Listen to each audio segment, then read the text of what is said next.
Hello, in this video I want to show you how to set a different weight target for a Wellue Smart Body Fat Scale. And to do this, first we'll need to pair our weight with that app. It's called FitLife, I think. No, it's FitDays. So make sure that your phone and the scale is paired.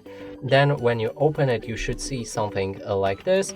And then we can set our preferred target right here. So you can change between different weight numbers like this. So for example, let's set it to 80.